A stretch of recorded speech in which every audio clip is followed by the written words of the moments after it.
Good morning, everybody. Thanks so much for being here today. We're really excited about this presentation.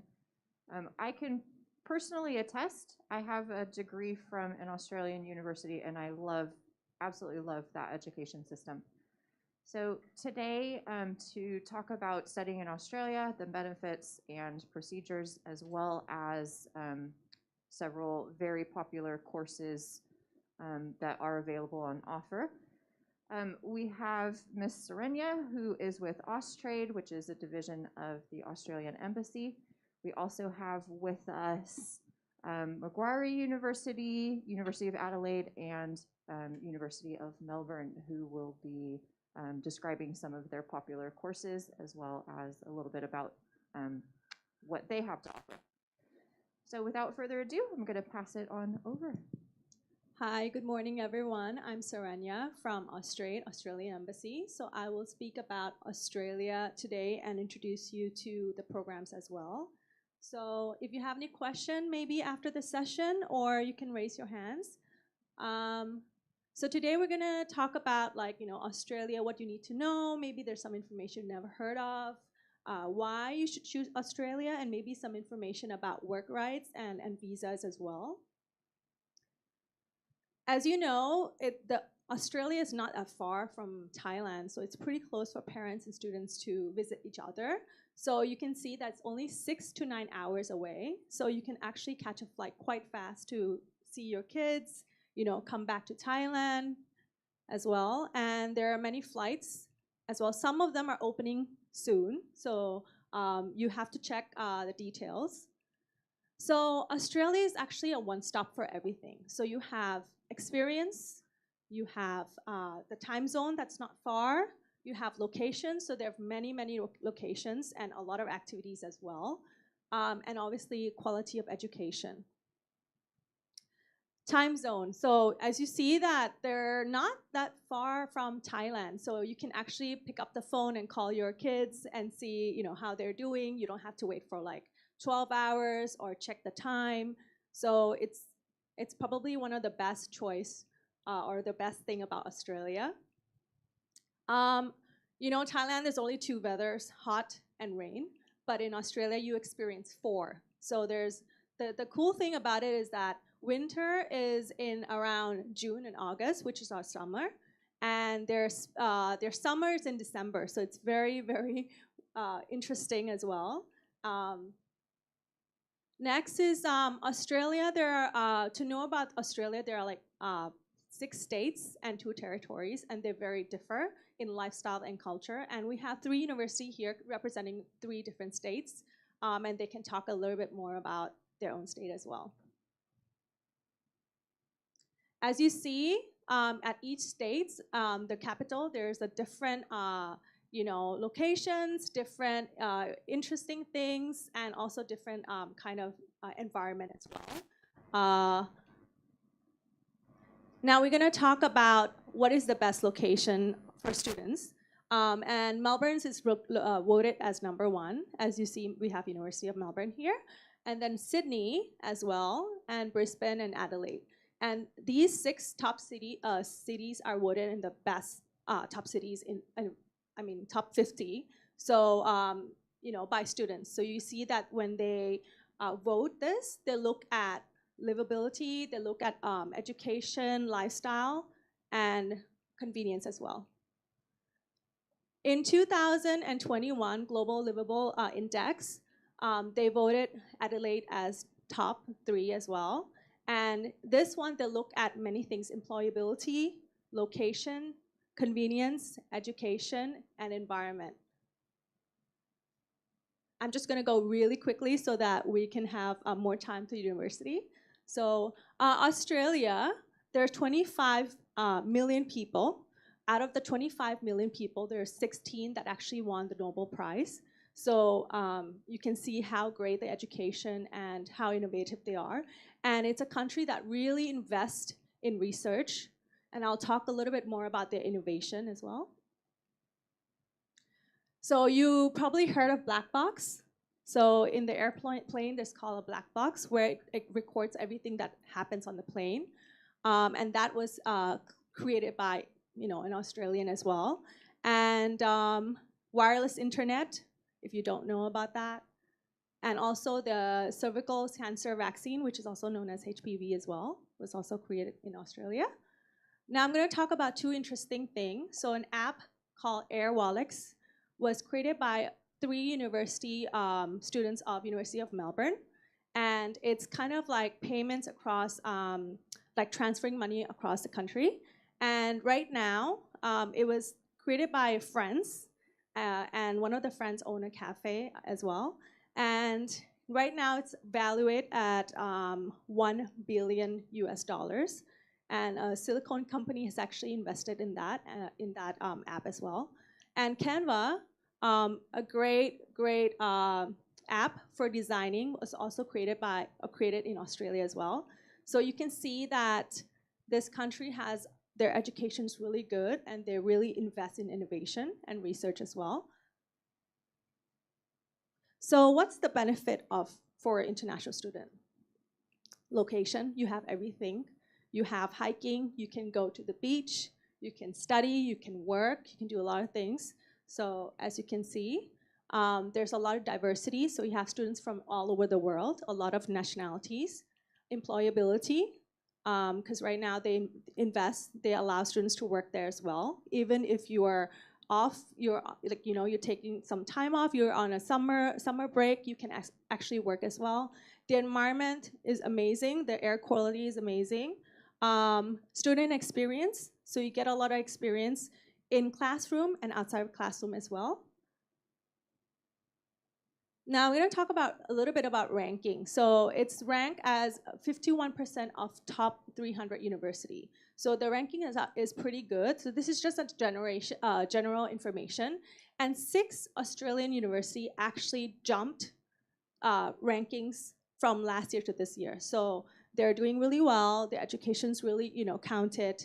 And they're the most 6 areas that they're known for are arts, humanities, health, engineering, and science. Now, a little bit about education. So the great thing about Australia is that they have a committee called ESOS, so Education Services for Overseas Students. So what they do is they actually kind of go in and see the quality of education. It's up to standards for international students. So you're not just like sending your kids there and they're studying whatever, but the education provider must meet the standard, so they are getting good education as well. So just a little information of generally, so there are like 1,000 institutions, there are English courses available, and also there's 42 universities and many institutions for English colleges as well. Now there's many ways you can go and study in Australia. So let's say if right now your students, your kids want to go to bachelor degree, there are many ways you can apply and get into a bachelor degree. But after bachelor degree, they can do honors, they can do graduate diploma, they don't have to go for their master's. So there's many options as well. It's just not bachelor and master's. There are other options as well. So if you have any questions about this, you can contact me after. I'm happy to provide more information. The multiple pathways to go to bachelor degree. So let's say you're a St. Andrews students and you have IB, so you definitely can get into the bachelor degree. But the one thing I would recommend is look at the major or the course that you want to study and see the prerequisite before, and kind of see that how much score you need to meet. The other way is A-level. So if you don't, here, like you already have IB, so that's another option as well. The second route, foundation, I would like to talk about this more. So let's say if your IB doesn't meet the requirement, or you have the IB certificate, you don't have the diploma, you have to go through foundation. The great thing about foundation is like it's equivalent to year 12, but the great thing is that it's around 8 months to 12 months, and the students don't have to pick one stream. So you can do business and then switch to engineering for your first year of college. But so it's pretty flexible and it's great. for any students that don't have A levels, or maybe they graduated from a Thai school and their SAT scores doesn't meet the requirement, or they have an IB certificate but not diploma. So that would be a second route to go into. The third one is diploma. So the diploma is around 8 months, and with diploma, it's kind of like a fixed stream. So you have to pick your course. So if you want to study business, you have to stick to business. If you want to study engineering, you have to pick engineering. You can't switch. But after you finish diploma, you get into second year of college. So diploma is more for like someone who doesn't it's like for someone in like finish year 11 and they want to do diploma. I think that would be more like it. But I would say some university offer some things, not all. So you check with university that you're interested in.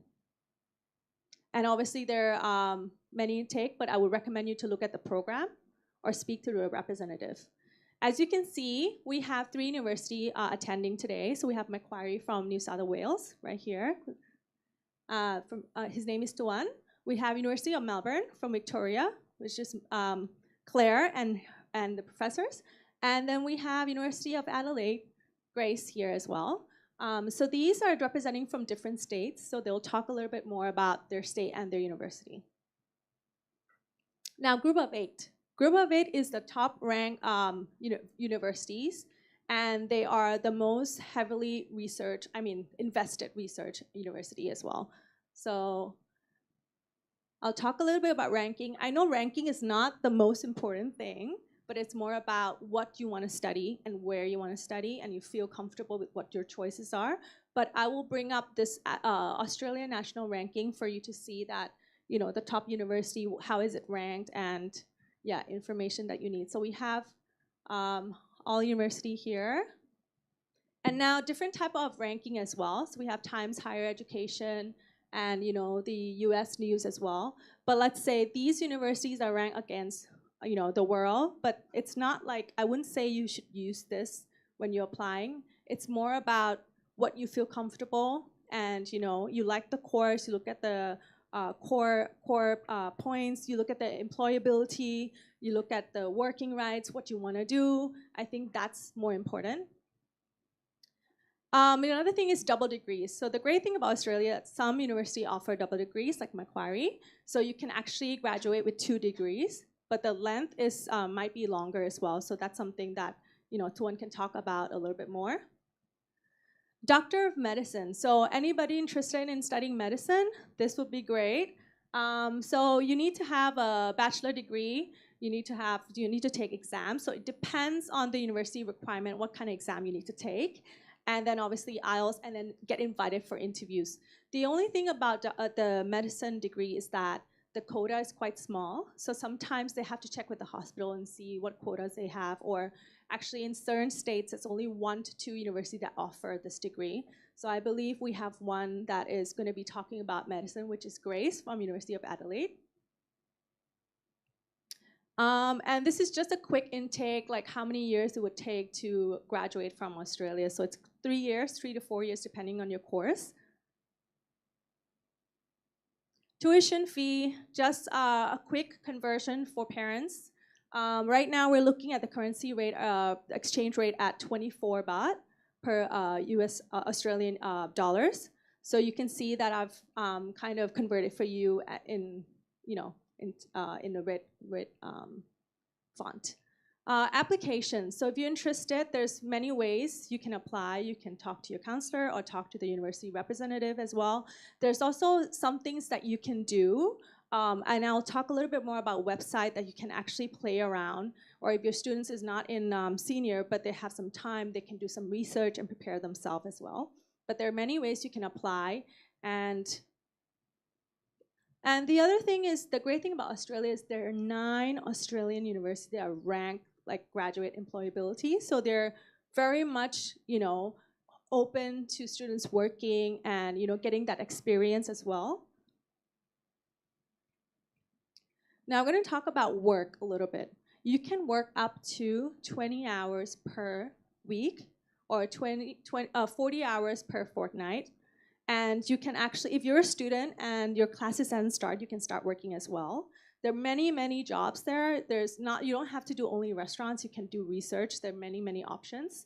And right now, you can work unlimited hours.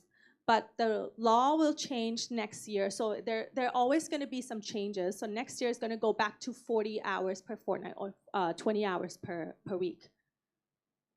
If you want more information, you can go to this website, and it talks about updates from the government as well regarding visas and also working hours as well.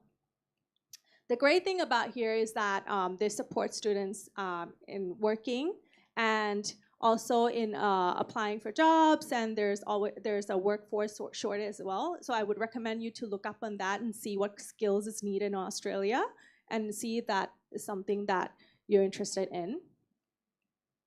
And then work visa is around 2 to 4 years, depending on the degree that you apply for. So you can definitely look up in that as well, or maybe the representative can talk a little bit more about that. Now for visas, you can apply visa and find more information at this website, or like ask the representative to give you some guidance as well. Right now, when you're in Australia, let's say, for example, you're there for first year and your visa is running out, you can actually apply in Australia and extend your visa as well. And right now, you don't have to do medical exam as well. So that's an update as well. Now, this is the very cool thing for parents and for students. If your kids are not in senior year or they're in junior or sophomore, what they can go do is go to this website, Study Australia. It's a government website where we update information. You can research about courses. You can play around. There's a lot of very interesting tool. And it's very mobile friendly as well. Now, let's say you don't know where you want to study. You don't know what course you want to study. You can actually search, put in the field, put in the region you want to study, which state you want to study, which city you want to study, and it'll give you options of universities as well, like this, for example, and the dates and the tuition, and then you can make inquiries directly, or you can speak to the representative as well. So it's quite good because you can look at your option. Let's say you're interested in business, but you don't know what in business, or you want to be more targeted. Look it up, and then it will give you some examples and options as well. Scholarships. I know we all love scholarships, so there's many ways you can get scholarships. One way is you can research here at the scholarship tab, and it'll show which university is offering scholarship for which program. The other one is you can speak to the university directly, because they do certainly offer scholarships, but for certain programs as well. And we do have government scholarship as well, but there will be open next year. It's called Destination Scholarship. And that one you have, I think right now the university are bidding for that scholarship, so you apply directly to the university to get that government scholarship. We have this micro-credential course as well for Australian students. So they can be a student that has already graduated, a student that's currently right now, or a student that's going. And it's a course to help students prepare for their job. And it's basically giving information or tutoring a student on how to write your resume, how to do interviews, how to bring out your strong skills. So it's a really great program. So I would recommend anyone going to Australia to look this up and maybe enroll in it as well. Now, this is a fun thing that parents and students can do. So we have something called Career Matcher. So you can scan that and actually do a short multiple choice questionnaire to find out what you're good in, what's your strong skill in. And then this is a great way. I've played around with this. This is fun. So you find out what you're good in, and maybe that can help you kind of determine your career or what you want to study as well.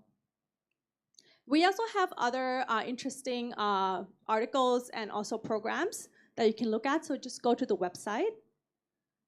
And again, Australia is a top choice. There are many options. There's not just education. There's experience, there's location, there's culture, there's work opportunities, diversity, and quality. And for updates from us from the embassy, we have a Facebook, and also we have a Study Australia website and Facebook as well, so you can look up for updates from us, any interesting programs as well for international students. Thank you. That's all for me. So yeah.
Good morning, everyone. How are you? Good.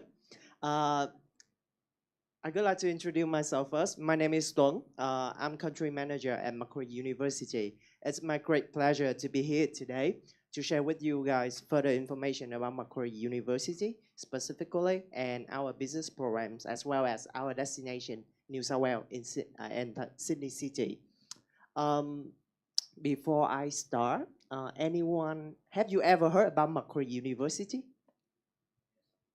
Yes. Yeah, thank you. Thank you for your answer. Yeah. Um, Before I start some introduction about Macquarie University, I would like to talk about New South Wales and Sydney. Why should you study in Sydney? I think Saranya cover a lot of important parts, including in Australia, we provide high quality education programs. It's a chance for you and for your family member to gain great knowledge and also recognize degree. And my favorite thing about Australia is the ideal weather. It means you have a chance to experience in not 4 seasons, but it's not too tough.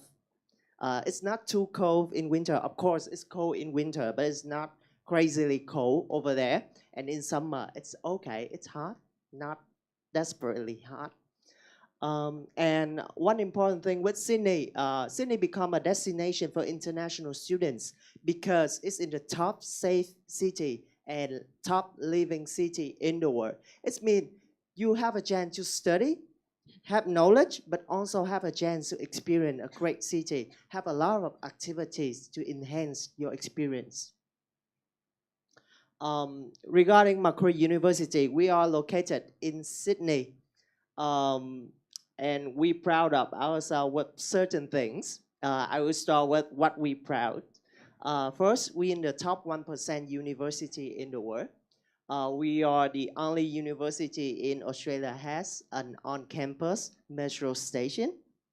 We are the first university has an on-campus hospital. It's a non-profit one operated by the university, and also has the largest range of 1-year master degree and 2 years master degrees. And also ranked number 1 for graduate employment rate according to graduate employability rankings by QS. With this number, you don't need to remember it.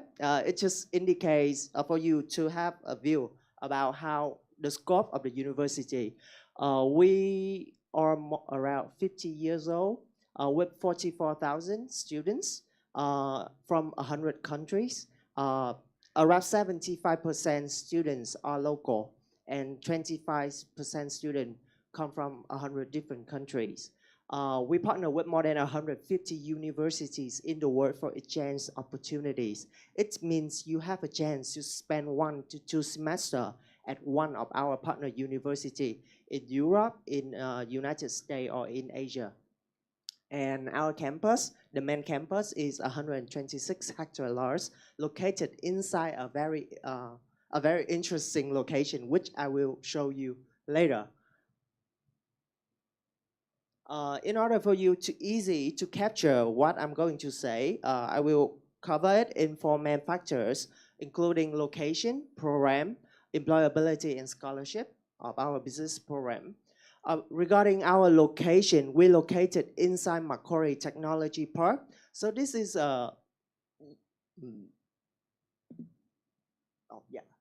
so you will see Macquarie University, we have several buildings, a park, and a lake here. It's 126 hectares large, and around us is we have many corporations, including Microsoft, Optus, Deloitte, Citibank, etc. This is the fastest economic growing area in Australia. So some people, they call it Silicon Valley of Australia. So this will be an opportunity to study at a university, but also for future job opportunities.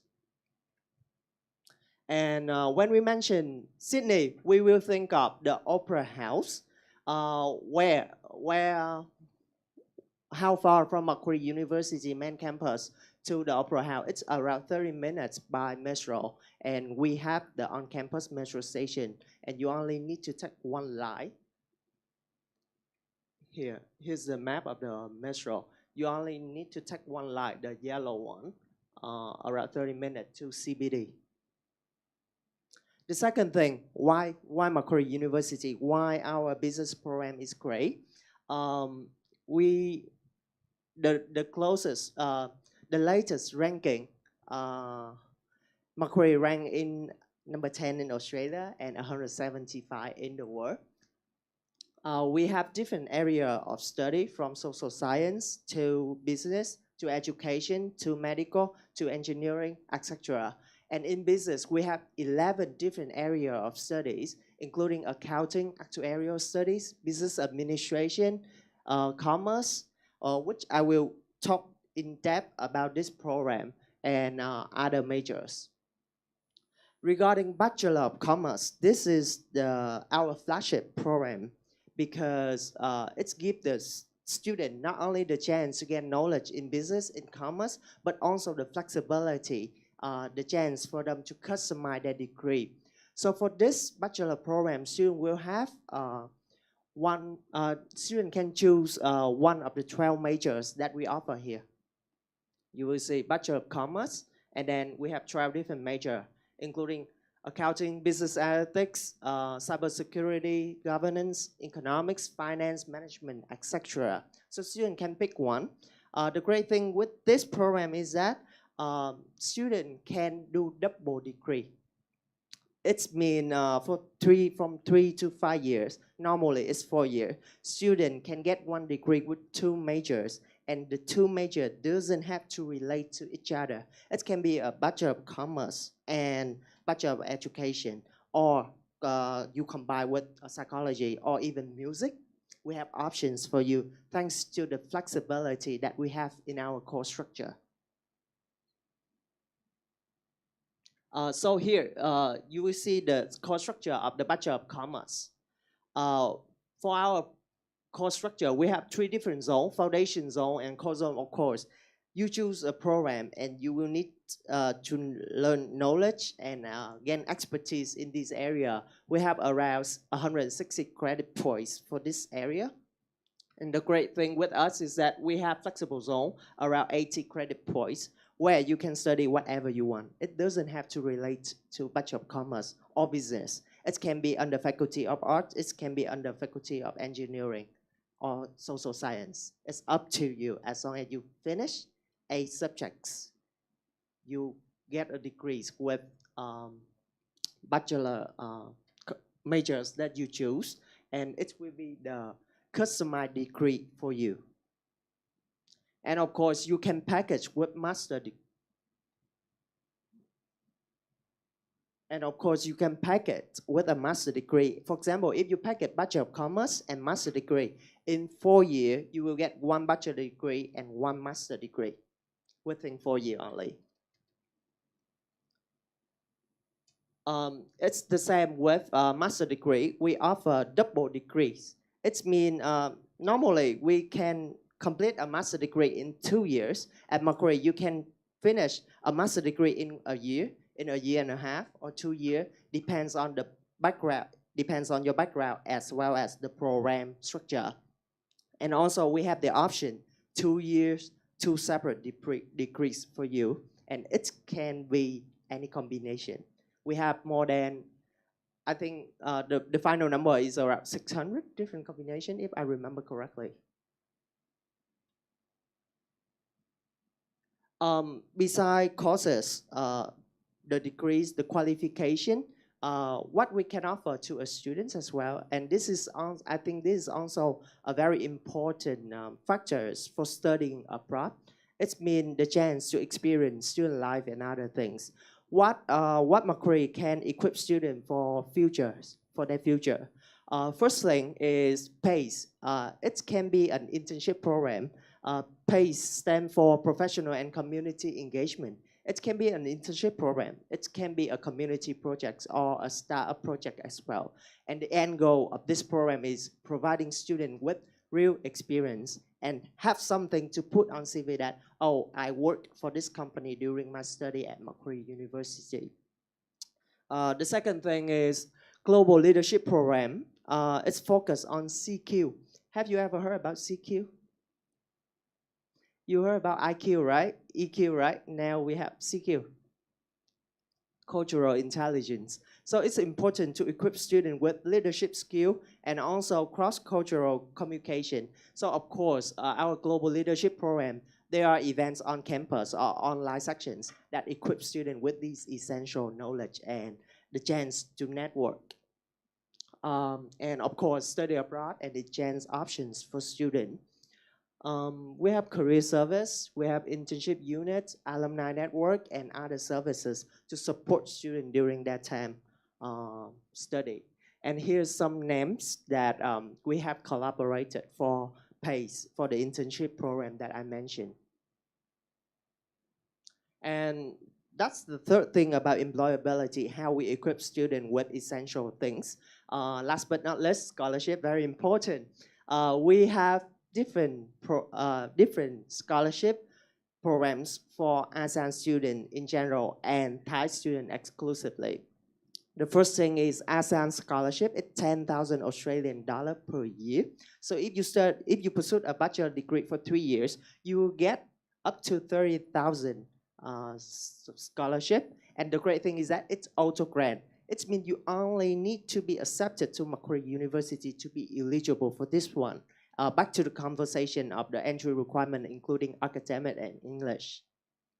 The second thing, Vice Chancellor International Scholarship. It is a competitive scholarship which can be combined with ASEAN scholarship. So for those who are outstanding, they can get up to 20,000 Australian dollar for the first year.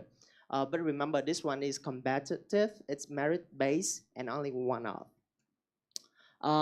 For women in management and finance, we have the master program for women who pursue one of 5 master degree related to management and finance. It's up to 15,000 Australian dollar per year.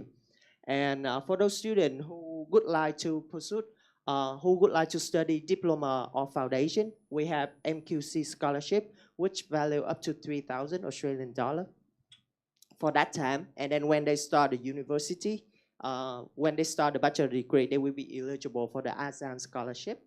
And of course, if you need to study English, we do have the scholarship for English as well. So that's basically about the scholarship scheme for students. And here you will see the facility and our campus. We just finished invested 1 billion Australian dollar into our infrastructure and facility. It's brand new and a lot of interesting things to explore. Over there, it's a museum. This is the whole building. It's our library, a robotic library. Studio for students who study marketing, media, and communication. metro station. This is Gamma Knife inside the Macquarie Hospital. And we have several different study space for the student and another angles of the university.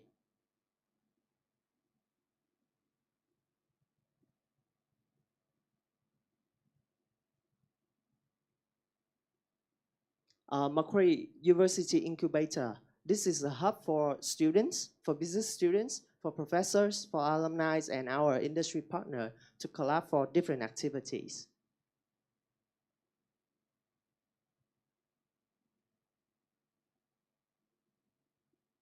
And for, of course, spaces for activity, for exercise, for entertaining for students. And we have more than 130 clubs at the university for different things, including even like fan club of a singer, to a language, to some specialization skill. And opposite the university is the largest shopping mall in Sydney. If students want to spend time. That's the end of my presentation about Macquarie University and our programs, especially business program. With the Bachelor of Commerce, it's the chance for the student to gain business skill as well as customized degree and even can double degree with any other majors. Yeah, thank you for your listening.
Hi, good morning, everyone. Thank you, Saranya and also Tuang for the presentation earlier. I'm from the University of Adelaide. My name is Grace. I'm going to talk to you a bit about the University of Adelaide. First of all, have you guys been to Adelaide or know where Adelaide is? Anyone? No? It's okay. Yeah, so that's the reason why I'm actually here today. So this is location of Adelaide, and we're actually the 5th largest city in Australia. Okay, and we're the capital city of South Australia, and that's here we are over there, the big dot. Okay, and this is a little bit of quick facts about the University of Adelaide. We have the first female prime minister. And also the Supreme Court judge was actually a graduate of University of Adelaide. We're top 100 in the world, and we're also one of the group of 8 member. The University of Adelaide has a long history, and we're actually the Australia's 3rd oldest university. And about our rankings, we're actually top 100 in 2 of the world's most popular ranking, which is the Times Higher Education. Recently, we've actually climbed to number 88 in the world and number 66 in the US News Best Global University ranking. And these are some of the areas that we are ranked top 100 in the world. There is mining, mineral energy, automation and control, water resource, civil engineering, architectural science, dentistry and oral science. We have computer science and engineering, earth science, nursing, medicine, electrical and electronic engineering. We also offer engineering science and as well as mechanical, nanoscience, and veterinary science. So you do see a wide range of course offering at the University of Adelaide. However, today I'm going to speak to you more about the most popular program at the University of Adelaide. which is our medical study, as well as psychology. And before I start, I would like to show you this short video from the University of Adelaide.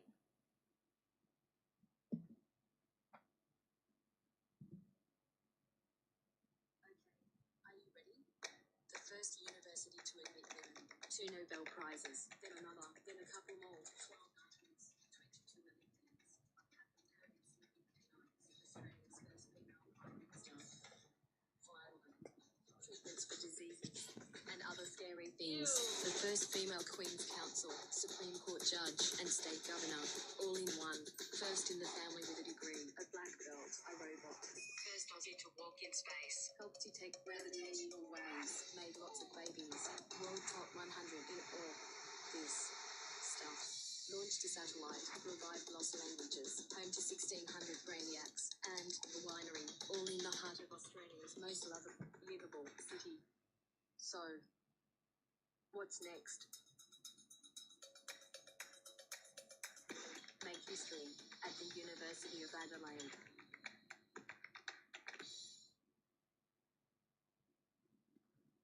Okay, yeah, and that's just a short video and introductions to the University of Adelaide.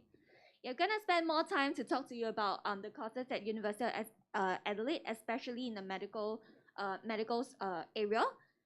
So Adelaide has one of the best ranked medical school in Australia. We are ranked #1 in Australia in the QS ranking in 2021. And we're also ranked #1 in Australia for our graduate employability for our medicine graduates. Okay, and I believe you may want to know what's the road to become a doctor in Australia. First, you start off with 3 years of Bachelor of Medical Science. And upon completion of medical studies, and upon completion of this first 3 years, which is a pass throughout the entire 3-year studies, you'll proceed on to a Doctor of Medicine. And the medicine program offered at the University of Adelaide is an undergraduate program, which means you come straight after your IB or A-levels or your year 12 equivalent qualification. Okay, and you'll be eligible to apply for a provisional registration with the Medical Board of Australia.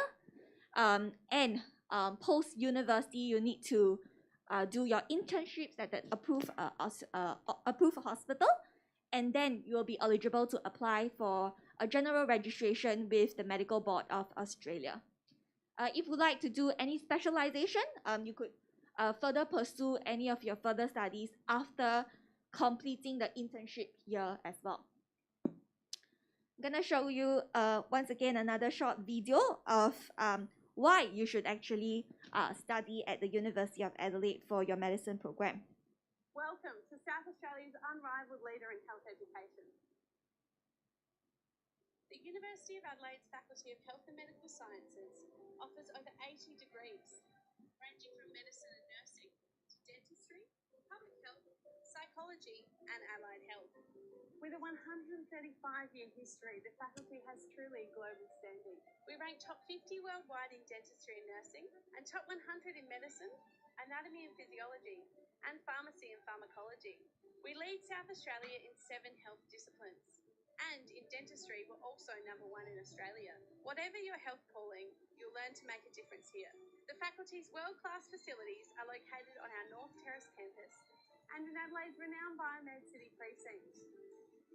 Our $246 million Adelaide Health and Medical Sciences building houses the high-tech Adelaide Health Simulation, Adelaide Dental Hospital, and our clinical research facility.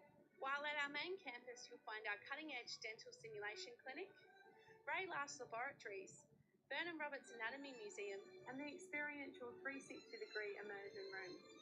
The faculty has strong industry partnerships with everyone from innovative startups to multinationals and government departments. This means you'll be connected to the professional world throughout your degree. With frequent observations, guest industry lecturers, and exciting placement opportunities. We rank #1 in South Australia for full-time graduate employment and salaries in medicine, nursing, and dentistry. Our graduates are respected for their outstanding knowledge and skills and human-centred approach to care.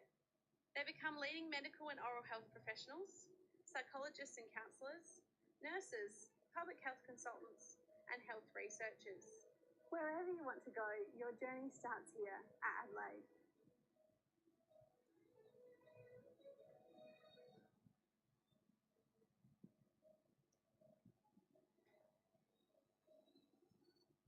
Okay, and this is actually a short video showing you the teaching facilities at the University of Adelaide.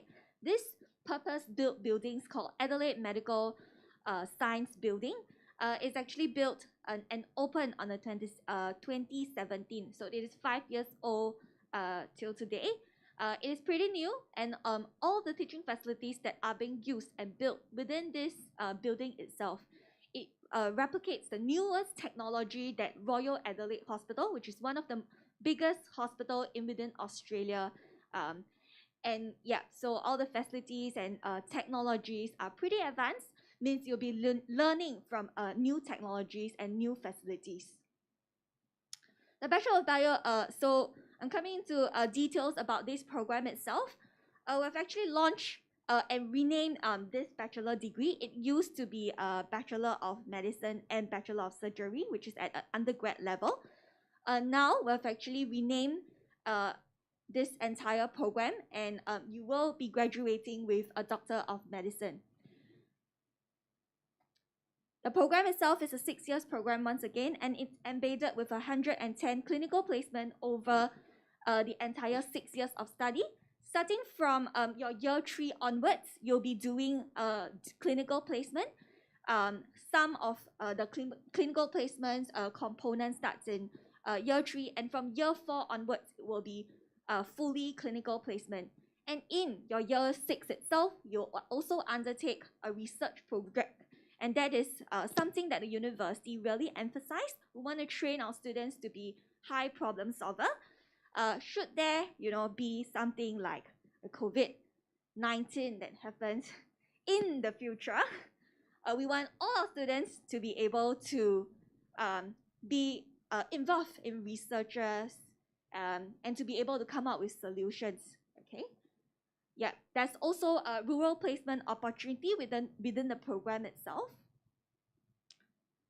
Okay, the Adelaide Health and Medical Science Building, it is actually located and also within the Adelaide Biomed City.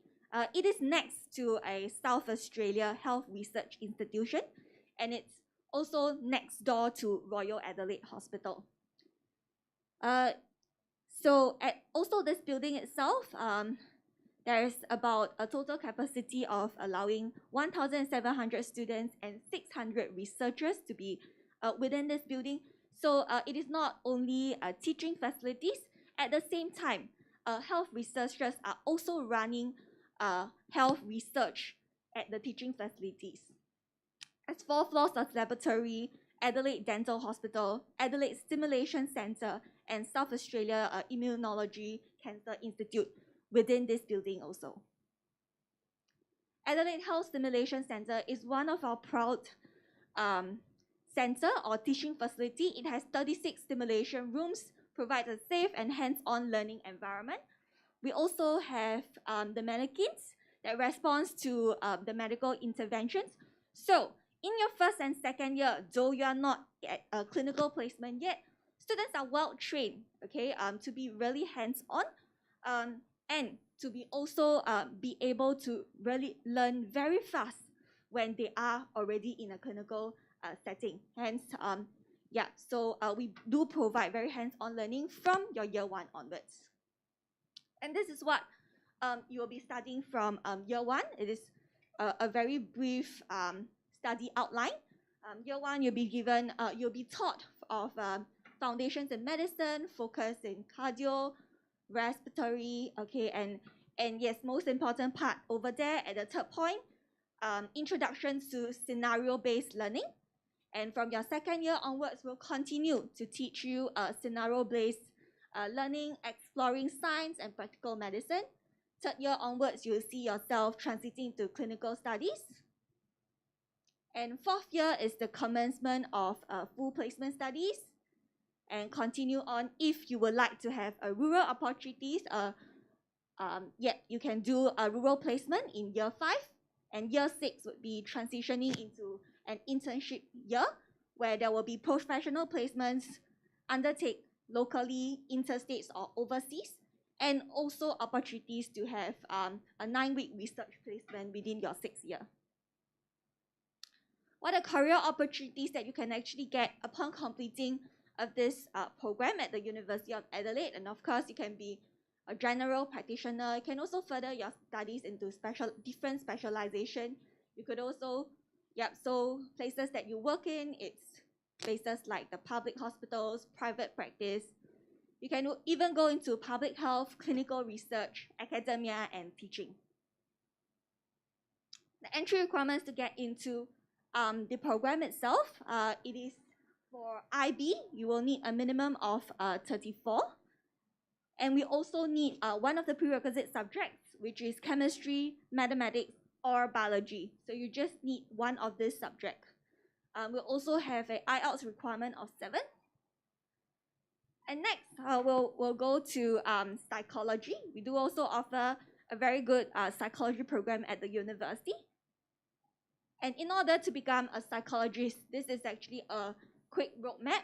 So you will need to complete a 4 years psychology program with honors in order to progress to a postgraduate health specialization, whether it's clinical, health, or organization and human behavior.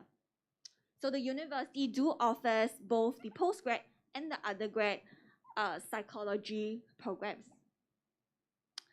The most popular program is our 3 years Bachelor of Psychological Science program.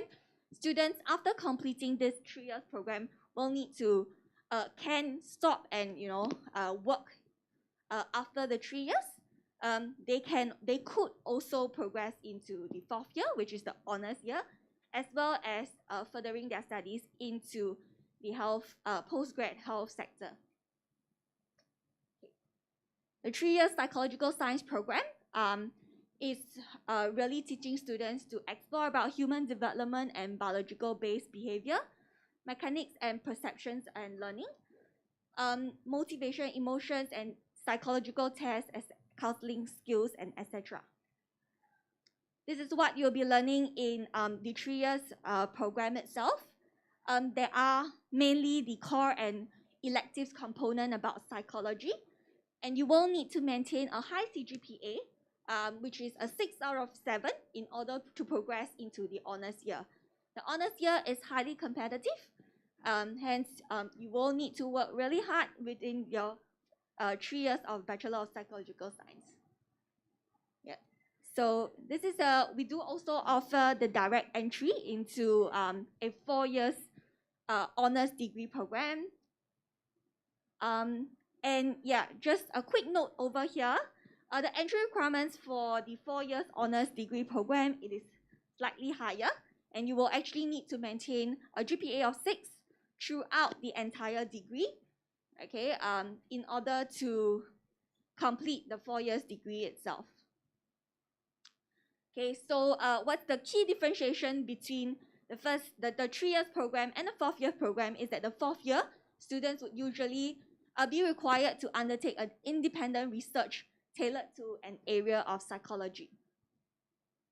And once again, here are the career opportunities that you could get after completion of the psychology program.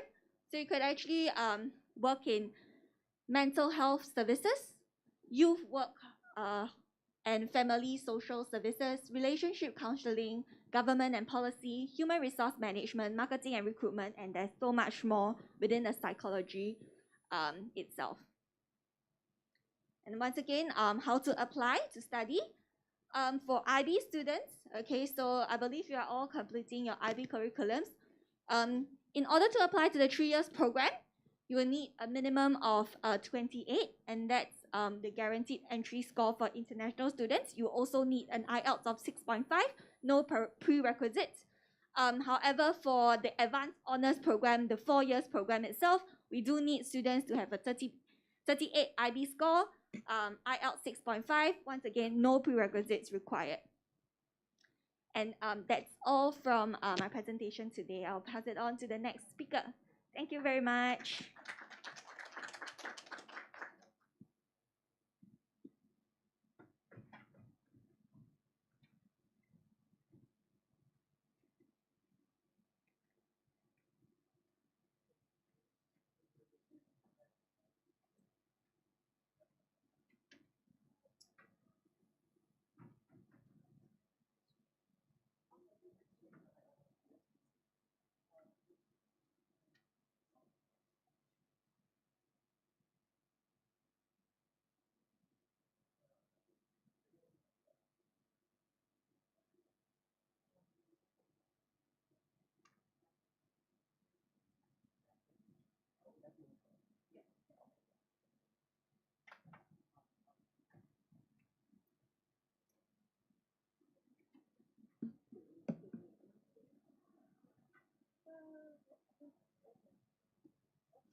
tricky going third for 8 out of 3, but we're really pleased to be here today. Oh, sure, sure.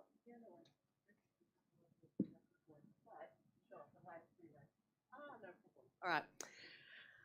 It's a thrill to be here today. Thank you so much for coming to hear a little bit more about studying in Australia and the opportunities for your sons and daughters. I'm from the University of Melbourne. My name's Claire Bingley. I'm thrilled to be joined today by a couple of our faculty representatives as well. So I'm here today with Jerome Otten from the Faculty of Business, Economics, Education and Law, and my colleague Monica Duggan as well from Engineering, IT and Design. But just to give you a bit of an introduction about the University of Melbourne, where we are from, the University of Melbourne, according to the Times Higher Education Rankings, is currently Australia's #1 university and ranked number 34 in the world. We're also number 8 in the world for graduate employability. So this is a particularly important ranking. It really is able to sort of demonstrate how highly sought after graduates are after studying at particular universities. So both through a world-class qualification, but also opportunities outside of the classroom. This graduate employability ranking really demonstrates that our graduates have the skills and knowledge that employers are looking for, and that they are highly sought after once they finish their degree. So we are very proud to sit with some of the most prestigious universities in the world, in the top 10 in the world, sitting at number 8 this year. The University of Melbourne, we're located very close to the heart of Melbourne City. So you can see in the blue circle here, this is the skyscrapers and the tall buildings at the top of this picture. This is the central business district of Melbourne. And then sort of from the bottom of that blue, the bottom of the blue circle, that's where our Melbourne Law School starts and our Faculty of Business and Economics. And then all the way down to the bottom of the picture, that is our main teaching campus at Parkville. So most of our students will study here. We do have some small specialised campus for agriculture, veterinary science, horticulture, and music and fine arts. But they're very specialised campuses and much smaller campuses. Most of the students study here at Parkville. So location really is everything. Our students are able to be right in amongst all of the action and everything that Melbourne has to offer, close to good food and coffee, retail, international sporting events, galleries, festivals, exhibitions. So to catch one of the trams in this picture, we have a comprehensive public transport network. So this is in the heart of the city near Federation Square. So to jump on one of these trams and travel north about 8 to 10 minutes, our students will get to the Parkville campus where they will complete their studies. The University of Melbourne's campus at Parkville, it's the second oldest university in Australia after the University of Sydney, so next year will be 170 years old. Because of that, you can see this beautiful sandstone architecture on our campus. This is our Faculty of Arts building with the clock tower. So our university was inspired by the universities of Oxford and Cambridge in the United Kingdom. As there weren't many universities in Australia at the time, we did look overseas for inspiration for our campus. And our first professors came out to Australia on the boat. We had 5 professors come out, 4 made it onto campus, and we had 16 students in the beginning. But now we have grown exponentially to nearly 60,000 students on our campus. So we do have a large campus, but quite a unique split in our student demographic. So 50% of our students are undergraduate students and 50% are postgraduate students.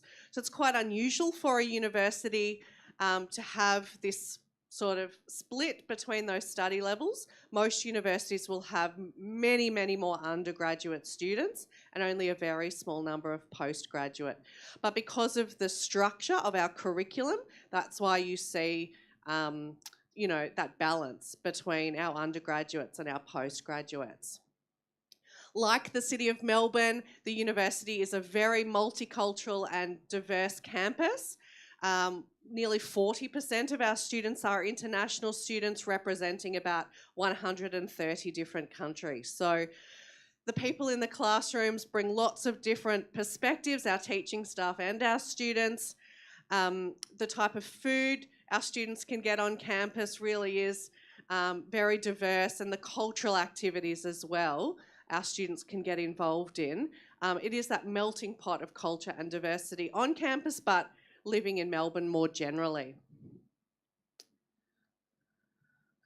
So while we do have those beautiful sandstone buildings that are nearly 170 years old, we do also have this lovely mix of much more modern and innovative design and architecture in our faculty buildings. This is one of the larger lecture theatres in our Faculty of Business and Economics, and Jerome will be talking shortly a little bit about our Bachelor of Commerce. So this is the home of our 3-year Bachelor of Commerce, one of the most popular disciplines for students from Thailand wanting to study overseas.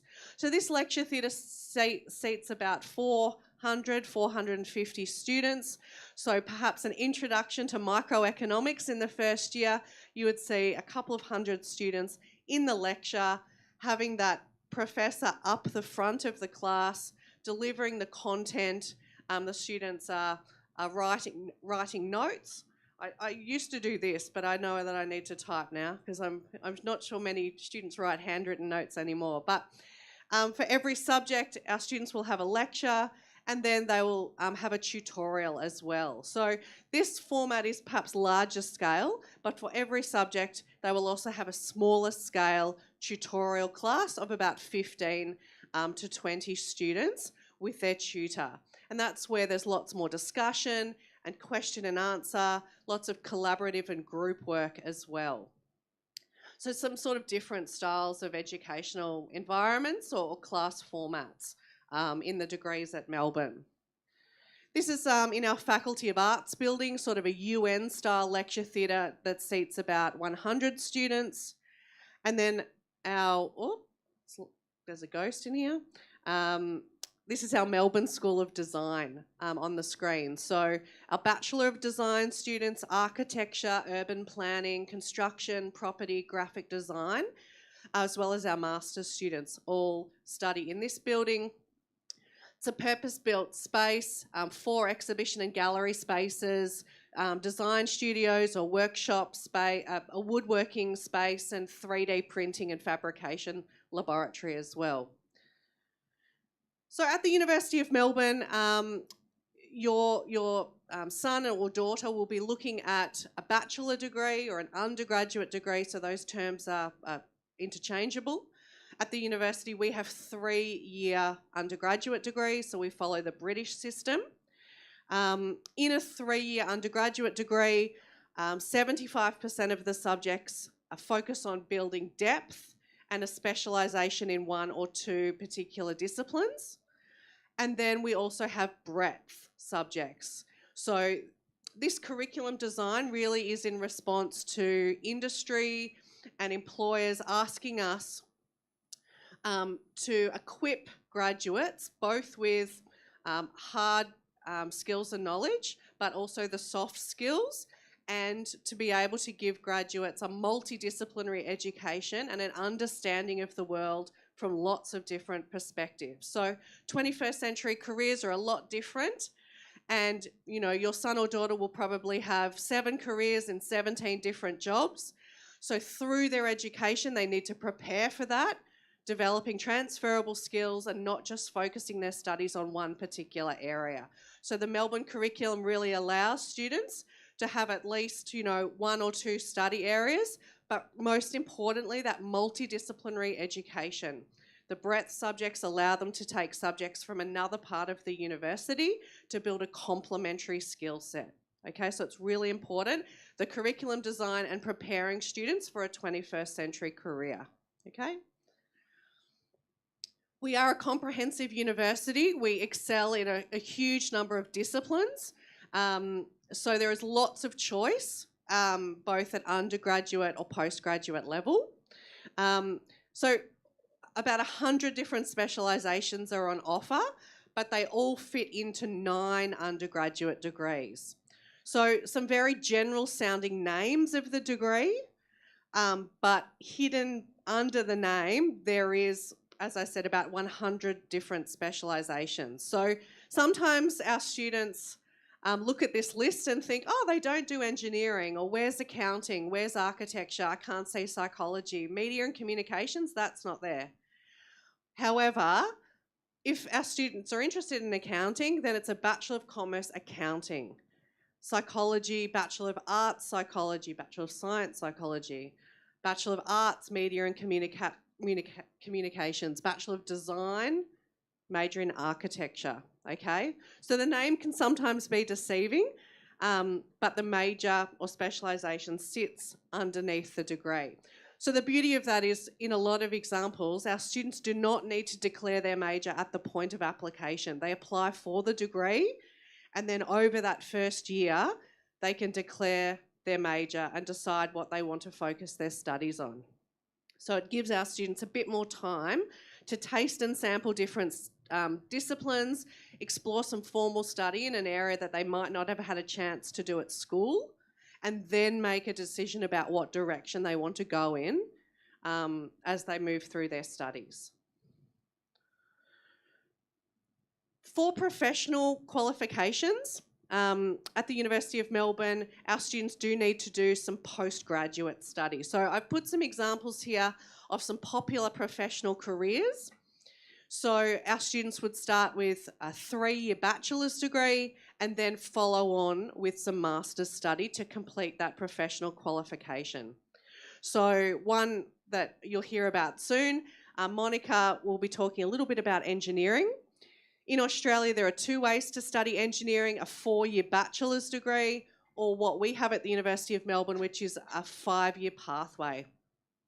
3 years in a bachelor and 2 years in that master's. So the students are coming out with 2 qualifications, the second at that higher level. Medicine is similar, a 7-year pathway. Clinical psychology would involve 6 years of study. Teaching is done at a postgraduate level at the University of Melbourne. So just some of those popular professional careers, but just to highlight that we don't have direct entry medicine or direct entry law, that postgraduate study is required. But that gives students a whole lot of flexibility. That means they're not locking themselves into a medical degree at the age of 17 when they've just finished high school. So they're giving themselves a bit more time, a bit more life experience, a bit more maturity, gathering the information they need to make that very important decision. So a lot of universities in Australia, don't really follow a holistic admissions process. It is a very simplified and streamlined process for Australian universities.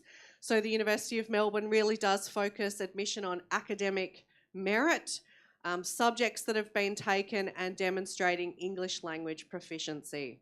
So we don't look at recommendation letters or personal statements. We don't look at extracurricular activities or ask students to submit a resume or CV. And this similar philosophy applies to scholarship as well. So we have a very small number of scholarships at the University of Melbourne. They're awarded based on academic merit, and we're looking for the best and brightest students to join our academic community, and students are awarded through an academic merit-based scholarship for their academic achievements in high school. Generally speaking, scholarships do not require a separate application. Because academic results are provided in the application, we can automatically assess students based on the information provided. So no separate form to fill out for a scholarship. All right, I'm going to hand over to my colleague Jerome. We will round out this session with a snapshot of entry requirements for the degrees that that we're going to talk about. So you will get an idea of the subjects required and the IB scores required. But I'll hand over to, we've got to change of plan. Yeah. Sure. Yeah. Sure. Yeah. Great. Change of plan. I might just flick to that last slide now that I've touted as I'm speaking, maybe. But if anyone's got any questions, I'm happy to open the floor up for any of us if there's anything that you'd like to discuss while we're waiting for the students to come in. Sorry, I'm just going to flick through this quickly. Got right at the end, didn't I? We're also going to allow all of you the opportunity to stay as we invite the students in at 9:30. And then from 10 to 10:30, we will have a fair where you're able to ask questions to the representatives directly. So you're more than welcome to stay on for that. In the meantime, do we have any questions?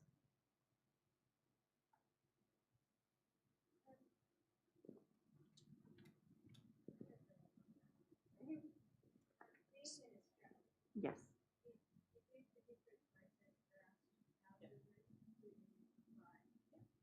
Okay, so the question is, as an Australian citizen, is the process the same or different? Okay, I'll cover that off for you. So yes, the short answer is yes. So applying as a domestic applicant instead of an international applicant, the process is different and the timeline is different. So we have a state-based application system in Australia for domestic applicants. So international applicants apply direct to the universities that they wish to apply for, but domestic applicants, because domestic applicants are applying for a Commonwealth supported place, which is a tuition fee subsidised place, the government subsidises the places. So there's a limited number of places. It's a competitive process. The application needs to be done through an application centre, which is state-based. So for Melbourne, we have VTAC, the Victorian Tertiary Admission Centre, but there's state-based, so SATAC and UAC. So each state has their own admission centre, basically. So you could apply to Victorian universities, universities in South Australia and New South Wales and Queensland, and have multiple offers come through. But basically, the timeline is a little bit different. So usually students who are domestic applicants will apply for the February intake, which is semester 1 in February, and they'll apply with their final results. And usually those application centres open around August. So they've got final results, they submit the application in August, the offers start to come out sort of late November, December into January, and then they start their studies in late February. So it does feel a little bit strange when all the international applicants might be taking action much earlier to apply to the colleges and universities that they want to go to. And sometimes the domestic kids feel like, oh, I should be doing something. But yeah, the timeline is a bit different. Sometimes domestic applicants can apply for that mid-year intake that starts at the end of July, but it does depend on result release. It can be a very quick transition with IB results coming out in early July and then semester starting late July. So you'd have to have all your ducks in a row with accommodation, and you don't have to have a visa, obviously, but it's a very quick transition, and not all students want to do that. They want to have a break after the IB and prepare really solidly. But I'll give you my business card. I've got a really good cheat sheet that can step you through all of that information. I'll give you my business card and we can email. Yeah, great question though. Any other questions?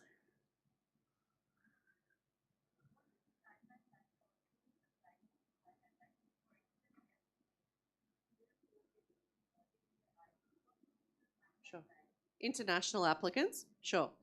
So with the IB, so in Australia, we have the Southern Hemisphere academic calendar. So it is slightly misaligned to the Northern Hemisphere or the IB curriculum, the way it's rolled out. So generally speaking, we have a semester 1 that starts in late February or a semester 2 that starts in late July. So we don't really have a September intake like the Northern Hemisphere, although University of New South Wales does have a September intake. So, again, some students would like to transition quickly after the IB and some want to have a break. So, and some students are more suited to that quick transition than others. So it really is sort of a personal choice, and you know your son or daughter the best to be able to make that decision. But for students who want to make the quick transition, it would involve applying perhaps with predicted grades after the final mock exams. So do you do your mocks February? End of January. So the mock exams, end of January, those forecast results can then be used to submit an application for the July intake.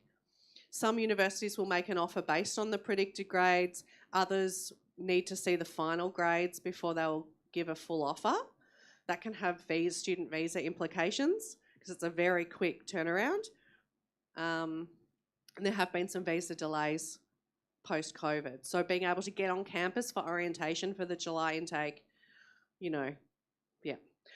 If you're looking at the February intake, the students could still apply with their predicted grades, but they get a conditional offer and then a bit more time to sort of then accept and prepare over that back half of the year to then start their studies in late February of the following year.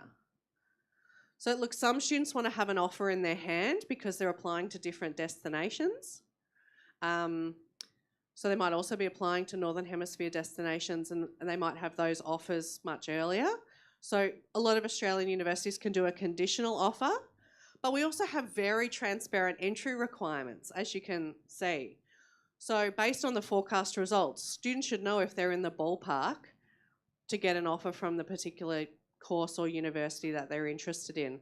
Because we don't have that holistic admissions and uncertainty, it is just sort of based on scores and meeting subject prerequisites, and the IB English subject will meet the English language requirement. So IELTS is not required for IB students. So predicted grades will give an indication as to, likelihood of getting that full offer. Does that make sense? Yeah, cool. I don't have to got the microphone. Any other questions? No. I think we'd all be happy if you want to stay in contact with us. Please come up and grab our business card, and we can obviously put much more detailed information in writing for you. Sometimes it's hard to retain all of the details, especially with 3 presenters and lots of information. So, yeah.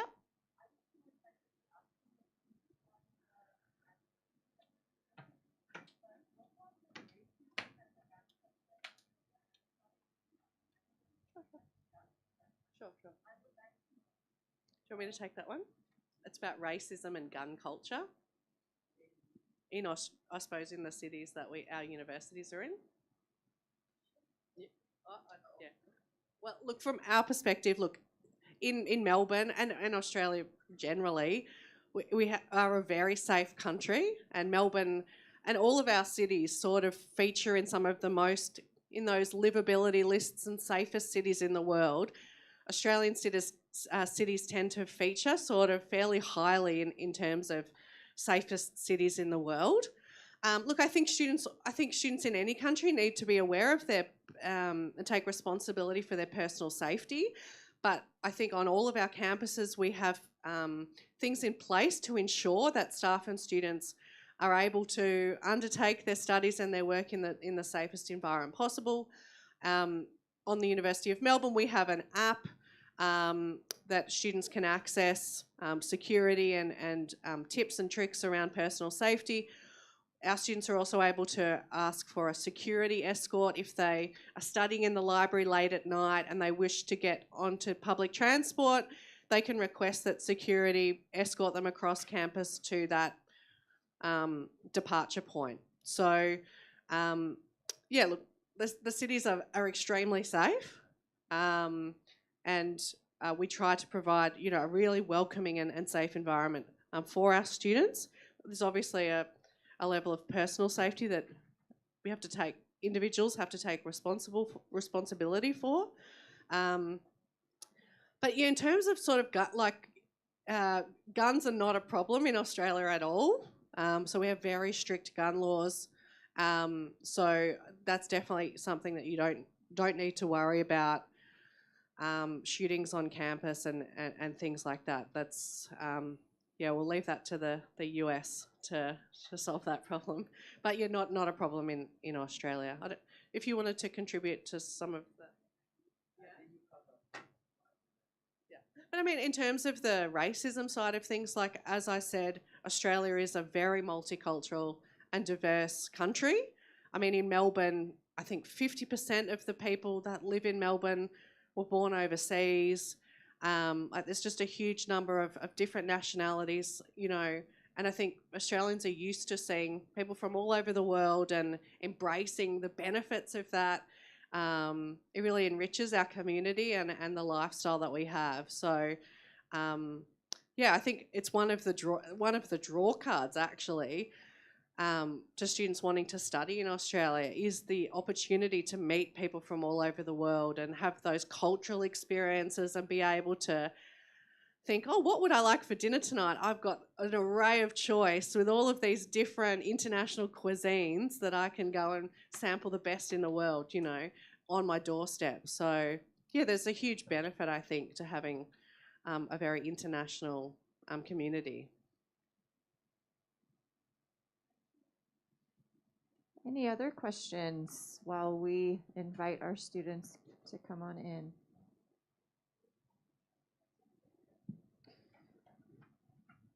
I have a question for you, Ms. Claire.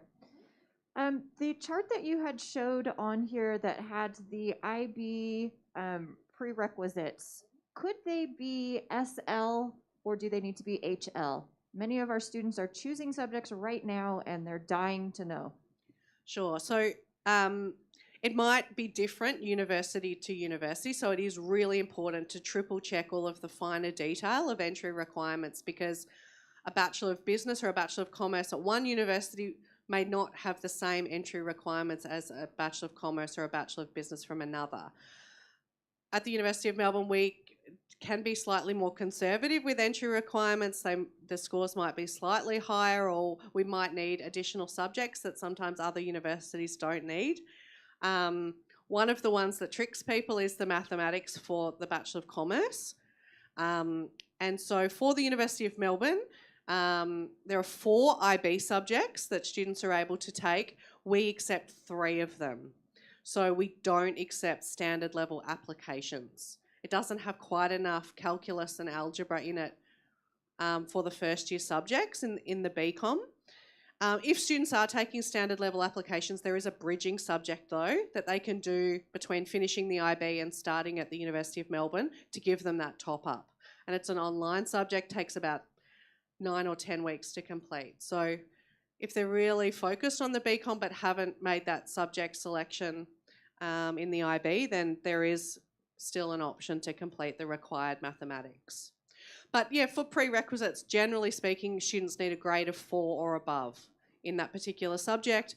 Where the lab sciences are listed, they can be standard level, they don't need to be higher level. But again, it's probably something to really check with the individual institutions because entry requirements can really differ course to course and institution to institution. Thank you. So we're going to wait for students to join the session. Parents, you are welcome to stay. We'll just give it a few minutes. And should we just start? A few minutes and then we'll start. We'll start with the faculty of University of Melbourne, and then we'll just have a quick introduction of the representative to the students, and you can have a chat with the representative after the presentation.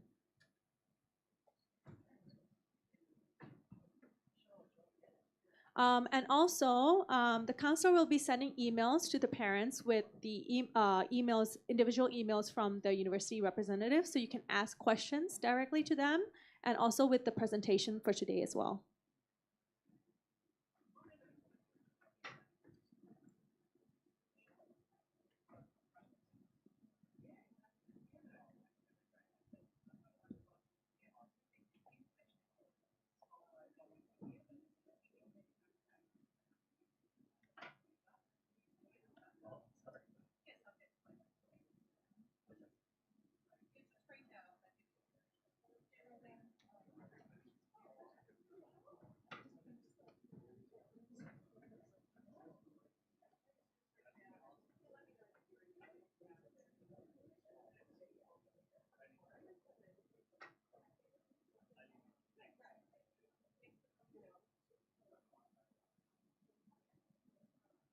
you.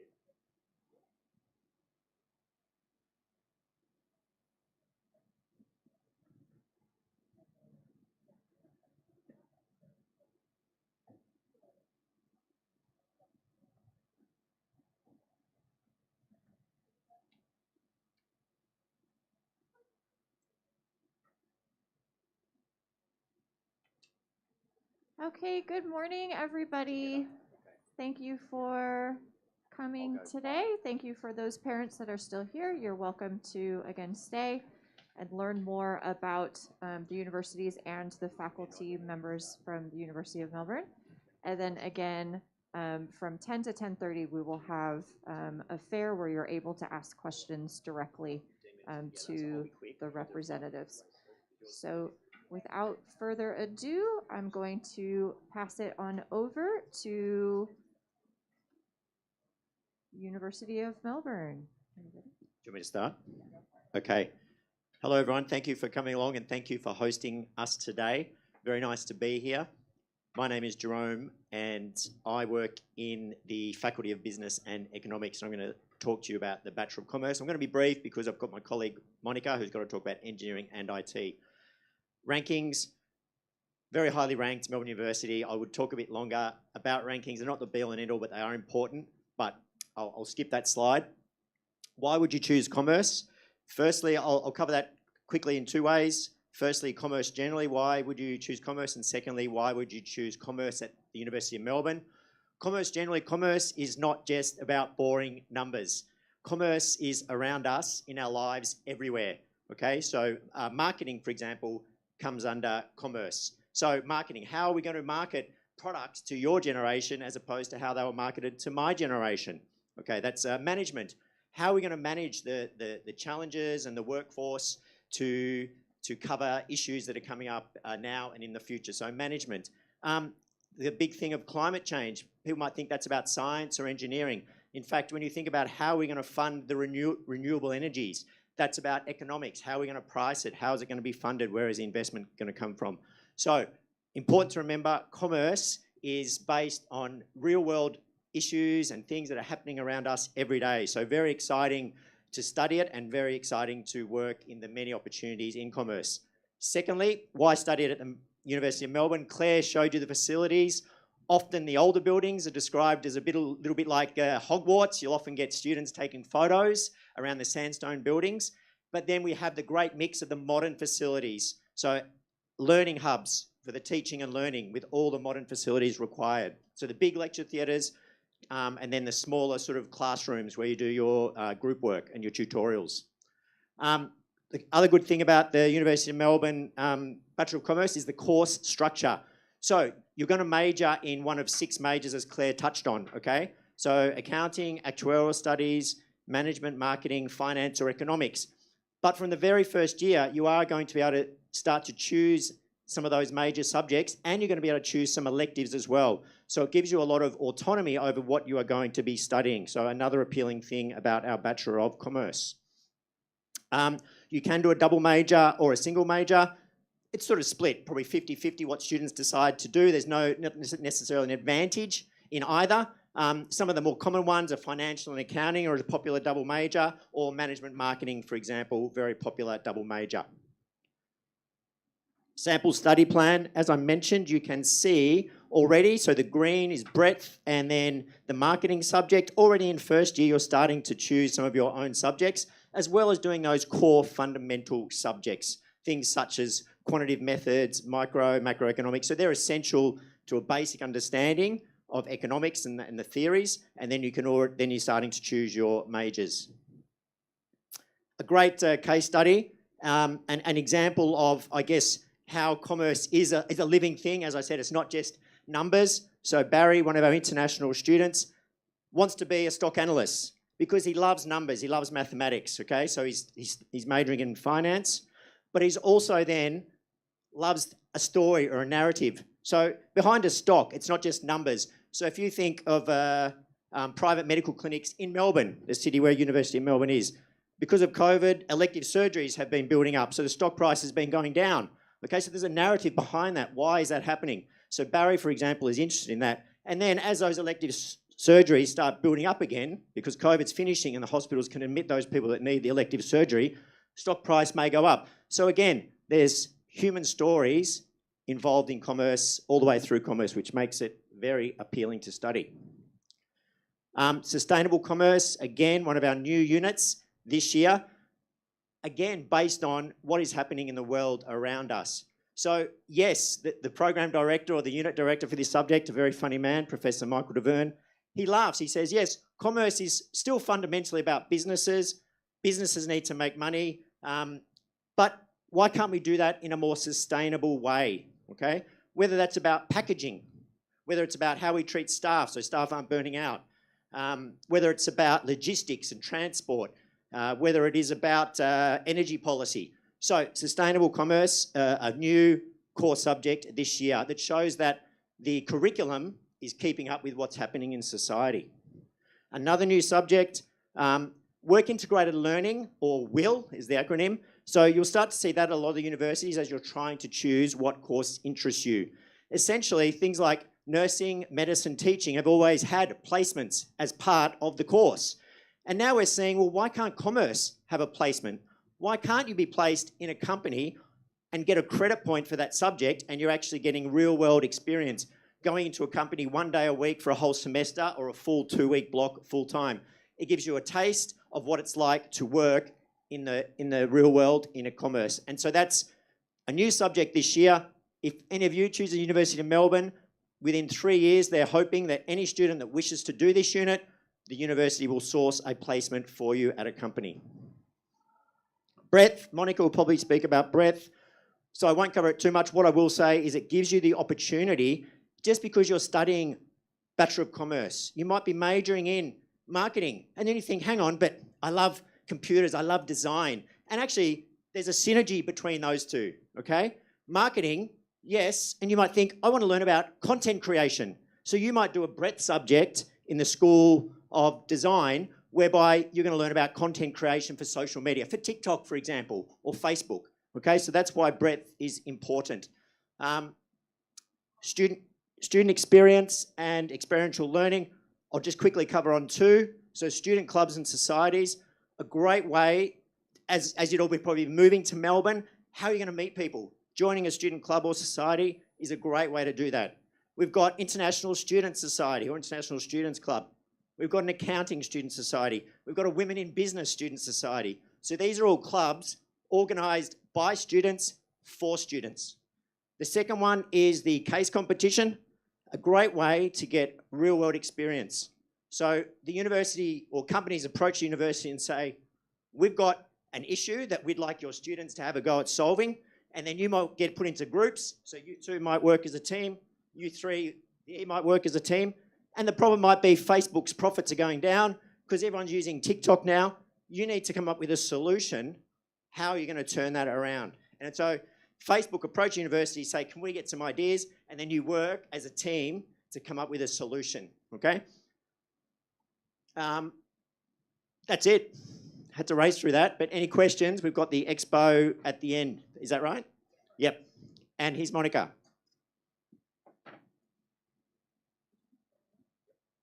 Hi guys, thank you so much for your patience. Thank you, Jerome, and to everybody else that's presented today. Who's in your final year of studies, about to go to, final year, a couple? What other years? We've got year 11, the 1 year to go. What year are you guys in? Year 11? Excellent. Is anyone interested in engineering? Couple there, great. What about information technology or computer science? Yeah, great, excellent. Got some options open there. What about medicine? Yeah, wonderful. Well, basically, I know medicine's a popular course. It's a popular area, and of course we need people in the field. But I would like you to think today, if you are interested in medicine, why medicine? Why do you want to be a doctor? Why is it? Is it someone that's influenced you? Is it an inspirational idea in your head? I would argue that some of you might want to be a doctor or work in medicine because you want to change the world. You want to improve the lives of others. Great ambitions and a wonderful reason to seek out education and employment. But engineers save more lives and make more impact than any other area of study that, you know, I mean, anyone argue with me if you like, but that's what I think. Engineers definitely save more lives and make more impact. You know, things like water, sourcing of water, sustainable futures, medical technologies and devices, working within the health sector. I think you can make a big impact. So what is engineering? Engineers are the people who design, build, and manage our constructed and technological world. It combines science, creativity and innovation, design and sustainability, modelling, simulation, invention, approximation, measurement, estimation, and more. It sounds like everything, you can do everything in engineering. We put together some grand challenges. Now, this was put together by our student bodies and our academics. Of all of the things that are going on in the world and the things that engineers and IT professionals are solving, some of them I have no idea about. You might not have any, you might have some ideas about it, but other things enhance virtual reality, provide energy from fusion, make solar energy more economical. These are the problems that we're facing today that engineers and IT professionals are going to be part of solving in the future. The UN Sustainable Goals. If you look at this, these goals for the future, this is all of these goals. I would argue that engineers and IT professionals are part of solving. So, no poverty. How can engineers contribute to that by changing conditions in third world countries in water and transport and infrastructure? But yeah, all of those goals are definitely part of the future challenges in the world, and engineers and IT professionals are an enormous part of this. How do we study engineering at the University of Melbourne? You've heard all about our rankings and you've heard all about the campus from Claire, and she's also talked about entry requirements. But for engineering and IT, you can study an undergraduate degree from high school. Then you can go on to do a graduate degree, a master's program, and become a qualified engineer. That enables you to have accreditation called the Washington Accord or the URACE accreditation, and it enables you to work as an engineer throughout the world. So not just in Australia, but throughout Asia, throughout within America and Europe. You can also go straight from an undergraduate career into your undergraduate studies into your career, or you can go into research. The University of Melbourne is highly ranked in research and is very well known for its research pathways. So this is the undergraduate degree ways that you can study engineering. So Bachelor of Science, the Bachelor of Design, the Bachelor of Commerce, which my colleague spoke about earlier, the Bachelor of Biomedicine, and within those undergraduate degrees, there are majors. And Claire touched on this earlier, but you might have missed this, but you don't have to choose a major immediately. You can choose a Bachelor of Science and then choose an engineering major within that, or you can choose another major as well. The Bachelor of Science up there has 45 different majors, and that can all be chosen in second year. A lot of the research suggests that students that are coming from high school don't actually know what they want to do, even if their father's an engineer and their mother's an engineer and their uncle's an engineer. When they get to university and they say, I want to study to be a mechanical engineer because that's all I know, the research suggests that after a year of university study, they say, actually, this is quite different to what I've learnt or what I know, and I've explored this subject and want to change.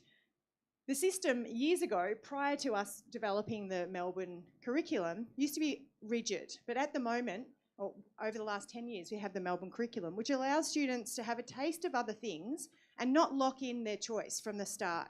They can, do a breadth subject in music, or a breadth subject in a language, or they can do a breadth subject in information technology, and suddenly their major might shift to an information technology or a computing area.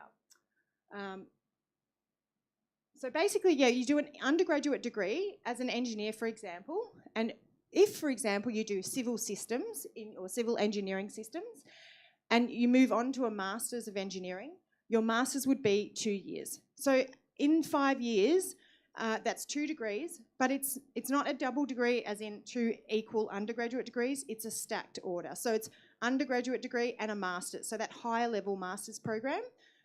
So 2 degrees in 5 years with worldwide accreditation. And then you exit to employment with that professional accreditation. Or you can continue on to research studies, a PhD. A long way away for you guys at the moment. So the other thing to note is that any bachelor degree can go into the Master of Engineering suite, but you do need to meet that Master in Maths and Science prerequisite. And it may mean that if it's a non-engineering undergraduate degree major, you might need a 3-year master's program. So just noting that. This is our master of the very many different types of engineering disciplines there, you know, from mechanical, software, mechatronics, chemical, biomedical, and digital and infrastructure, so spatial systems in there. I won't go too much into these slides. I know we've got very limited time with my colleagues talking about other universities. So just employability skills is a really good thing to be thinking about. If you're making that choice into where you're going to study and you're relocating to Australia, think about, am I going to get a job? Is this investment worth it? And the University of Melbourne, you know, it's really important for us to ensure that students are employable. It's a very important part of, you know, making sure that our students are job ready and you know, can get a job at the end of the day. So we do that by offering things like internships and having industry come on campus. My colleague from Austrade mentioned that earlier that Airwallex, which is a unicorn-ranked industrial company, that's a Melbourne University alumni, and he has partnered with the Faculty of Engineering and IT, and he's offering scholarships and internships and lots of pathways for the University of Melbourne students because he has that connection with the University of Melbourne. This is just a slide which you will get these slides, but think about the top 10 skills of 2025 and beyond. This is very different to what it would have looked like 50 years ago. You know, creativity, originality and initiative is a really important skill that we try to instill in our students, and the way that we offer our curriculum is about that. So just very quickly, I know I'm probably taking up too much time, but studying IT at the University of Melbourne as well, or information technology or IT has a probably a different meaning or different terms throughout the world. So computer science, data science, informatics, those sort of terms are all what I'm talking about here. So in the Bachelor of Science, you can study computing and software systems, or the Bachelor of Design. You can also study IT as breadth in any Melbourne degree, or you can do a concurrent diploma in IT. So you can do your undergraduate degree in any area and at the same time do a diploma. So you'll graduate with a diploma and an undergraduate degree. Excellent. So this is just a little bit about computing and software systems and the types of things that you'll be doing in that major. And it can also lead to the Master of Software Engineering.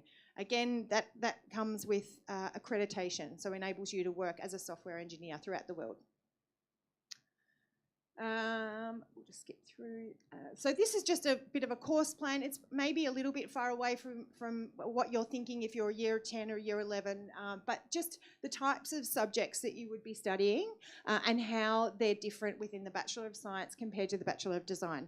A question I get asked quite a lot is, why would I study computing and software systems as a major through the Bachelor of Science or through the Bachelor of Design? What's the difference? And essentially, the major subjects are the same. You're studying them with the same students in the Bachelor of Science and the Bachelor of Design, but the science electives are specific to the Bachelor of Science. And my Bachelor of Design slide here shows that the design electives there in the blue are what differentiates that from the Bachelor of Science. This is just a little bit of a breakdown of the Master of Software Engineering. So as an IT area, so going on from the Computing and Software Systems major, you would study the Master of Software Engineering. User Experience Design, as I mentioned, the terminology, the information technology, computer science, artificial intelligence, these are all terms that we use when we're talking about information technology. User experience design is one of those. I have got a really good brochure that explains some of that and some of the pathways, so I'll take you, I can give you those if you're interested in IT. And this is, yeah, just a little bit more information on user experience design. And again, IT as breadth. So as my colleagues have mentioned, in an undergraduate degree at the University of Melbourne, you study a breadth subject outside of your discipline. So in, for example, the Bachelor of Commerce, you could study breadth IT subjects in your breadth area. And these are some of the subject choices you can do. Entry requirements, did you want to, yeah? Oh, yeah, basically that slide's on the entry requirements. I think this slide has been mentioned before when Claire presented, but yeah, it'll be in your slide pack. Yep. What next? Stay in touch. Watch out for more events for students in 2023. We often have webinars and things happening, so feel free to come and talk to us afterwards or get a business card from us, and we'd love to have a chat. Thank you. I'll just pass this on to Grace from University of Adelaide. We don't have a lot of time, so you guys can speak to the representative and the faculty after this at downstairs. We've set up tables as well. Here's Grace.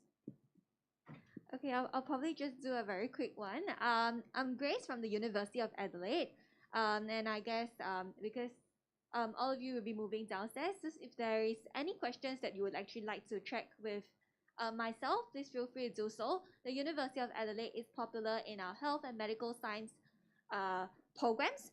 We do also offer other programs like engineering, business, IT, and etc. Yeah, so do visit our booth shortly, and I'm happy to share my name card with you and we can actually have more chat throughout the week or at the booth later. Thank you.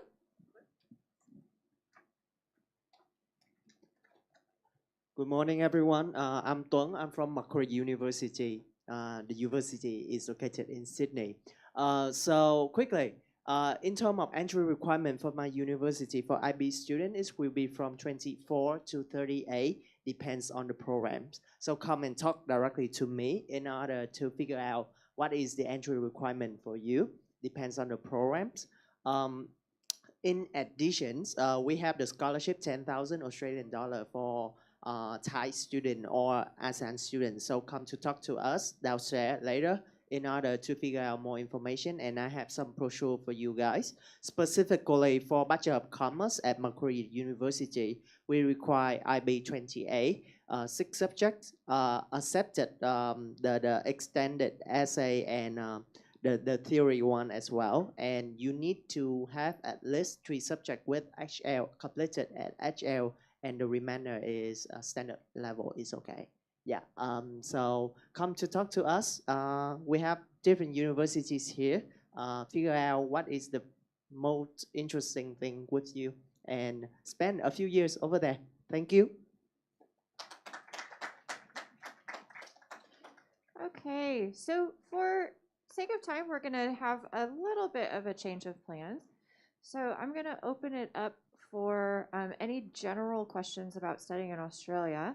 And then I'm also going to have the university representatives come in the front so that you can ask your questions directly rather than going downstairs. So remember, for year 11 students, this is a fantastic time to ask about subject selection. So don't forget that. But generally speaking, any questions about studying in Australia from our students?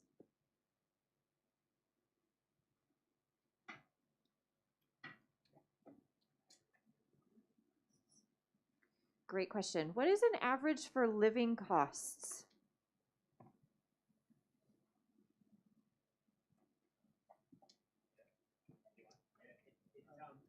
Depends what sort of lifestyle to a degree. And starting with accommodation, you could live on campus. I'm sure there's generally, the full-service college option is the easiest for you moving to a new city, but also the most expensive. You then have the option of student accommodation, so around the University of Melbourne, again, similarly in Adelaide and Sydney, the same as lots of private operators with student accommodation. And around the University of Melbourne, there's a lot of those, where you're in the university precinct, you're right basically in the part of Melbourne that sort of belong. And they're probably mostly studio apartments, so you have facilities and those types of things, and they're only for students, so there's that security and safety is taken care of to a degree. And then after you've been in Australia for a little while longer, a lot of international students have made friends. They might move into a share house with friends they've made, and then that becomes a cheap option again because you're all sharing the costs. And then you've got all your other things, utilities, we're the same as here, your gas, electricity, of course your iPhones, of course the cheapest plan you could, a little bit more expensive in Thailand, in True or something like that, it's a little more expensive. I would guess, I think most slides Serena had was around $20,000 a year. Yeah. Yeah. 21,000. Yeah. At the same time, you can also work part-time as well. So in Australia, you can work up to 20 hours per week. But right now, I think next year, after June, it's going to be 20 hours per week. But right now, it's unlimited. Australian citizen, I am not really sure. I heard the minimum wage per hour for working is around $20 per hour. Yeah. And if you work for a university, like my university, there's some position for students who can apply for contract. It's around $40 per hour. Yeah, but it's limited for that. But you might have a student visa as an Australian. Yes. So you don't have that restriction on your ability to work part-time like we have. During the semester, you're probably not going to be working part-time alongside a full-time study load. You're probably only going to be doing 10 to 20 hours anyway. Yeah, just to add to that, those 20 hours for international students work for visa. It's not just based on income or anything like that. It's based on what is a reasonable amount of time you should be allowing yourself not to study. So we want, as you know, all of us here want students to set up for success in the best way, and that has been kind of calculated as 20 hours would be a reasonable time to be spending as a part-time job. Yeah, you still work unlimited hours outside of class times. I think right now we are, but by June the 3rd, like June 30th, we can. So the reason why is if you're an international student, you have a student visa. And the thing is, if you miss class, that might affect your visa. So that's the reason that the issue is that you're focusing on class, not just like your part-time. Oh, look, they're building the tower in class. Anybody has questions about this? So we have Grace here that actually offers services as well. Or any questions, comments, business. So we have three universities here. University of Macquarie University, the University of Adelaide, and Melbourne. University of Melbourne here. So you feel comfortable to come up and talk to us, feel free to.